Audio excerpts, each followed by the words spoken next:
التماس ایک مرتبہ سورہ النام، ایک مرتبہ سورہ اخلاص، سیدہ صاحبہ کی دن سے محمد آئے کی زوجہ سید شہنشاہ نبی کے بدل دیے جاتا ہے.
سے منور فرما۔ میں ایک جملہ کہا کرتا ہوں کہ اللہ کے خزانے میں نور نبی اور آل نبی سے نور بلند کوئی نور ہی نہیں ہے۔ میں مثال دیتا ہوں اس کی، آپ کی خاموشی کو توڑنے کے لیے ایک مثال دیتا ہوں۔ جب قبر میں پہلی رات مردہ پہنچتا ہے تو معصوم فرماتے ہیں کہ سرہانے کی طرف سے ایک نور ظاہر ہوتا ہے، پیروں کی طرف سے بھی ایک نور ظاہر ہوتا ہے، دائیں جانب سے بھی ایک نور ظاہر ہوتا ہے، بائیں جانب سے بھی ایک نور ظاہر ہوتا ہے۔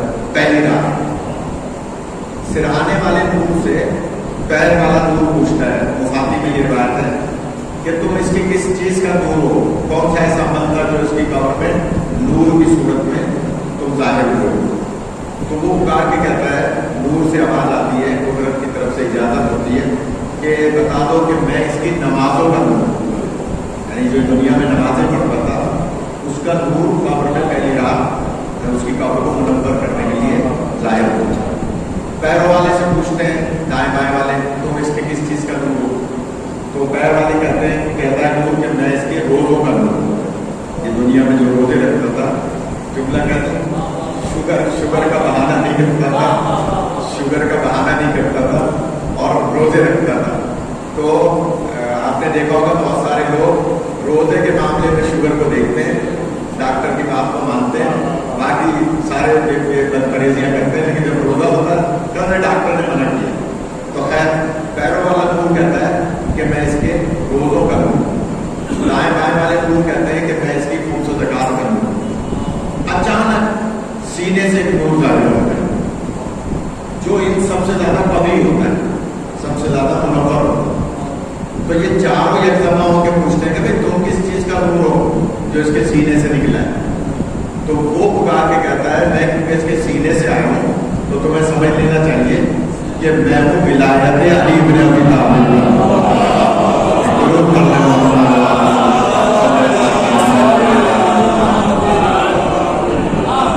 میں نے یہ بات اس لیے سنائی کہ پہلی رات قبر میں انوار آتے ہیں، نور آتے ہیں، نماز کا بھی نور آتا ہے، روزے کا بھی نور آتا ہے، قبر کو منور کرتا ہے، اور ان سے زکات کا نور بھی آتا ہے۔ ادھر جو ہم دفن کر کے گئے ہوتے ہیں مردے کو اور صاف جگہوں پر انگلیاں گاڑ کر اور نشان بناتے ہیں، سورہ قدر پڑھتے ہیں، تو معصوم فرماتے ہیں کہ کیونکہ قبر میں پانی ڈال کے اور اس کے بعد اس کو گیلی مٹی میں گویا ہم انگلیاں گاڑ کے سورہ قدر پڑھ رہے ہوتے ہیں، تو سورہ قدر میں اللہ نے ایک علیحدہ نور رکھا ہے جسے نور نزول قرآن کہا جاتا ہے۔ اور یہ جو سورہ قدر ہے اس کے اندر نور نزول قرآن ہے۔ تو سورہ قدر ہے، نام اللہ کے لیلۃ القدر، کہ ہم نے قدر والی رات میں قرآن مجید کو نازل کیا۔ تو کہتے ہیں کہ معصوم فرماتے ہیں جب تک انگلیوں کے نشان رہتے ہیں صاحب قبر پہ عذاب نہیں آتا۔ پوچھا کہ یہ انگلیوں کے نشان سے عذاب کے ہٹنے کا کیا مطلب ہے؟ تو یہ معصوم نہ ہوتے تو کوئی سمجھا نہ پاتا۔ معصوم فرماتے ہیں کہ کیونکہ سورہ قدر پڑھی ہے اور اللہ نے ہر انسان کے ہاتھوں میں ایک نور رکھا ہے۔ اب سمجھ میں آیا کہ ہمارے بزرگوں نے یہ انگلی اٹھا کے زیارت پڑھنے کو کیوں رائج کیا؟ یہ ہمارے ہندوستان پاکستان میں یہ رواج ہے نا، بہت سے ملکوں میں نہیں ہے، ان کا اپنا مطلب ہے، رواج ہے، لیکن ہمارے یہاں بزرگوں نے، ہمارے ہندو پاک کے بزرگوں نے بہت سارے کام ایسے کیے ہیں جو شریعت کے عین مطابق ہیں۔ یہ مسجد اور امام بار کا ساتھ ساتھ کیوں رکھیں کہ جہاں مسجد ہوتی ہے اس کے برابر میں امام بار کا؟ اس کا راز کیا ہے؟ یہ بھی ایک راز ہے، پورا ایک چیپٹر ہے، موضوع سے میں ہٹ جاؤں گا، ورنہ میں عرض کرتا کہ ہمارے بزرگوں نے یہ کیوں رکھا ہے۔ ایران، عراق، شام میں ایسا نہیں ہے، مسجد علیحدہ ہے، روزہ خانہ علیحدہ ہے، ہاں مسجد میں مجلس کر لیں کوئی بات نہیں، امام بارگاہ میں نماز پڑھ لیں کوئی بات نہیں، لیکن یہ جو رواج ہے ہمارے انڈیا پاکستان سے مسجد اور امام بارگاہ ساتھ ساتھ رکھنے کا ہے، اس کا بھی پورا ایک چیپٹر ہے، پورا راز ہے۔ لیکن میں عرض کر رہا تھا کہ یہ انگلیوں کے اندر اللہ نے معصوم فرماتے ہیں چوتھے ماہ کہ ایک نور رکھا ہے کہ جب تم انگلی اٹھا کے زیارت پڑھتے ہو تو اس کا نور وہاں تک پہنچتا ہے جس کی تم زیارت پڑھ رہے ہو۔ اسی طرح سے جب آپ انگلیاں کاٹتے ہیں قبر کے اوپر مٹی میں تو یہ نور سورہ قدر کی صورت میں اس صاحب قبر پر رحمت بن کے نازل ہوتا رہتا ہے۔ اچھا، یہ میں نے کہیں کینیڈا میں پڑھ دیا تھا کہ